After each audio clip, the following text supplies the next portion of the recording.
T-Bow, Jake Meyer, and Danny hanging out with you today, feeling extra funky.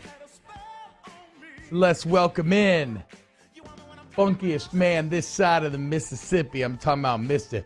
Jeff Duncan. Jeff Duncan _ on Twitter. Peyton and Breeze. Check out the book. We're east of the Mississippi. What'd I say? West? No, I'm just firing off. Yeah, I don't know. What'd I say? Did I say west? No, I'm just getting. I know geography's not your strongest suit. So I'm not being self-conscious. What did I say? I'm saying I said west. I think Is that what I did, said? But okay. Well, east of Mississippi. Jeff, what's up, dude? Guys, I think I'm the funkiest east or west. There you go. So the debate doesn't even matter. Jeff, you got a great piece in The Advocate today, or Times-Picayune. I should have had it brought up because the headline, I'll bring it up for the next one. The headline's fantastic.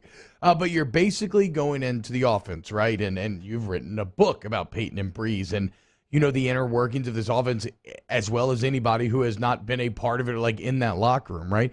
And so your opinion on these matters, I think, carries more weight than most. When you look at this Saints offense this season, how limiting is it? Well, I think it's a good question. I think it's what every Saints fan is asking. And the point I tried to make in the analysis was that it's complicated. It's more than just one thing. I think as human beings, we all want to simplify things. We want the boogeyman, we want the boogeyman answer, the reductive reasoning to find something simple. And it seems to me, just in my social media dealings, talking to fans, the scapegoat has now become the receivers, right? We've all heard it.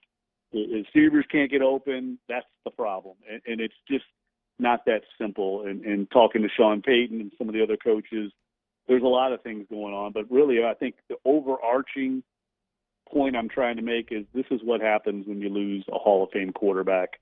There's a lot of things that Drew Brees did to make that offense probably better than we all thought it was by the collection of the individual parts.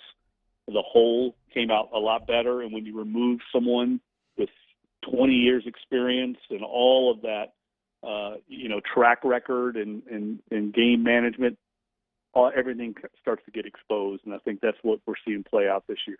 And, Jeff, when you look at the play of Trevor Siemian, though, I think it's been good enough to win. Like, he hasn't been costing you games. And so if Trevor Siemian's going to continue to be the quarterback moving forward, I do feel like there's some things that he does well enough to be able to continue to win and get a postseason berth. Yeah, that's a great point. And I kind of felt like watching that game last week, guys. The Tennessee Titans, I think, are a very good model for the Saints and Saints fans to think about. Here you have a quarterback like Ryan Tannehill that washed out in Miami, certainly isn't regarded as a elite quarterback. But look at that team. Collectively, you add it up, and they're one of the best teams in the league, even though they don't have probably what most of us would consider elite quarterback play. They have a good defense. They're extremely well coached. They know what they are offensively. And I think the Saints can follow that. I'm not sure this year, though, with the number of injuries they got, without Mike Thomas, without Teron Armstead. I mean, some of these key guys on offense, it's going to be very limiting. But I think that model in the post-Drew Brees era that the Titans have can be what the Saints become. And that doesn't mean they can't challenge for Super Bowls with that model. Let's talk to Jeff Duncan here at Jeff Duncan _ and the article title of him today. A look at why the Saints offense has gone from juggernaut to juggernaut. Get it? Yeah, it's well done. So you mentioned so many different things going on, Jeff. And so I think that begs the question. When it's not just one glaring thing, it's harder to fix because it means that you got to address multiple elements. And obviously there's the bad luck specter in all of this with Mike Thomas and other things like that. Because there's so many different things, is the road too fraught with peril to get it fixed? Like, have you adjusted your kind of expectations on this season, or where should Saints fans' expectations be at this point? Yeah, I think we all have to adjust it, especially considering the attrition they've experienced this year. The way I look at this Saints team is a lot like what we saw New England go through last year. patchwork quarterback situation post Tom Brady. You had some attrition due to salary cap issues. You skate through the year. You hope you make the playoffs and you stay competitive, and then you reload a year later. I think that's almost exactly what the Saints are going to do. Can they be better than that New England team a year ago? Yes, I do. I think they can. I think their roster is better, but not with all these injuries that they've withstood this season. And I also think a lot more of the attention needs to go on this team's defense than strictly the offense, which is limited right now with the personnel they have. This defense is loaded, guys. I mean, this should be one of the best defenses they've ever had. Everyone's healthy on that side of the ball, with the exception of Chauncey Gardner-Johnson.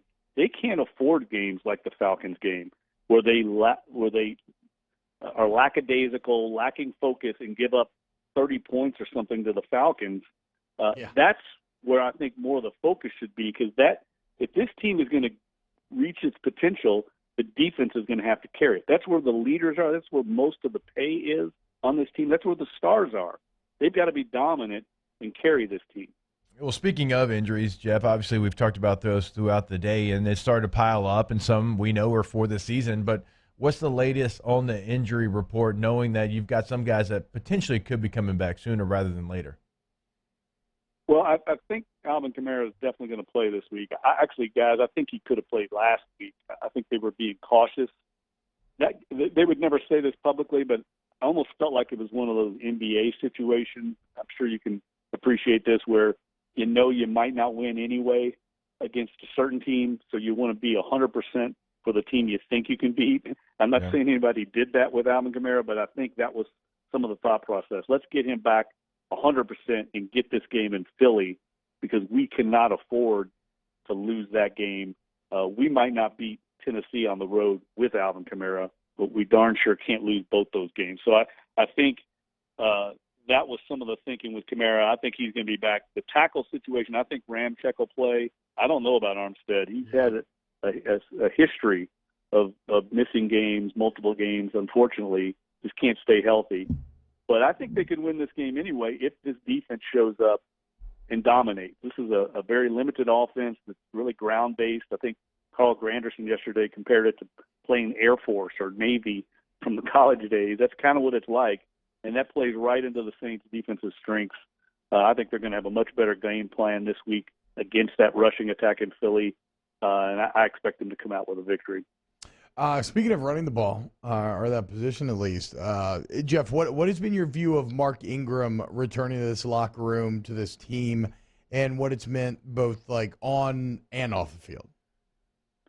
I got to be honest, guys. He's surprised me. He's got more juice than I gave him credit for. I thought he played great against Tennessee. In his progress in the passing game has been encouraging. I mean, that 34-yard reception he had, I tried to look it up. I think it might be in the longest pass reception of his career. Wow. I thought he filled in admirably. That wheel route, that was a great pass by Siemian. I think that's why you go out and get Mark Ingram. That way you have a little bit of insurance in case Kamara goes down, and I thought he played great. I think that's what this team has to be. It has to be a running-based offense with some timely passing. Jake, you make a great point about Siemian. I think he's doing exactly what he needs to do. Don't make mistakes. Don't beat yourself. And that fumble to start the second half was a killer by Deontay Harris. I know it was a big hit, but in a game like that, after you've had a bad call right before halftime, after you've squandered a 2-minute drill opportunity, you just couldn't have that kind of swing, a 7-point swing in a game like that. But I came away from that game a little more encouraged than discouraged, considering the opponent and considering you're missing 5 offensive starters. They played very competitively. Jeff, final little bit of a topic switch here, because you are plugged into all of Louisiana sports. You always are. What are you hearing on the LSU coaching front? Well, I'm hearing all the same things probably you guys are hearing. Here's what I've told people about the LSU hire. I don't know who Scott Woodward is going to hire. I'm not sure anybody truly does right now. But I know who he's not going to hire. He's not going to hire someone learning on the job. He's not going to hire someone that requires training wheels. He's going big game hunting. That's his track record. That's what this job demands. And I think he wants to find somebody that understands fully how difficult the LSU head coaching job is and understands the politics and the landscape and is not going to be intimidated by playing in the same division as the greatest modern college football dynasty we have, Alabama. He wants to find somebody that looks at that challenge and doesn't shrink from it, but is willing to stare Nick Saban eye to eye. That's hard to find somebody like that, but I think whoever he hires, it's going to be somebody like that. So eliminate the assistant coaches, the coaches from the smaller programs that might have great potential and might one day be great coaches. That's not who he's looking for right now. It's going to be someone credentialed and pedigreed that can stand eye to eye with Alabama, because that's what LSU should be hiring. That's who that position demands. That's funny. That's basically Jake just said that exact same thing last segment. So there you go. Two very smart football minds in agreement. At Jeff Duncan _ on Twitter. Catch his work, timespeakingneurons.com. Again, the book is Peyton and Breeze. Well, that was a while ago, but if you want to check it out, it's still very relevant. Actually, maybe more relevant now than ever, quite frankly. Jeff, thank you so much, man. All right, guys. Have a great weekend. Take care. Thanks, Jeff. You have a great weekend as well. Let's close out the show next with a little Ask the Band.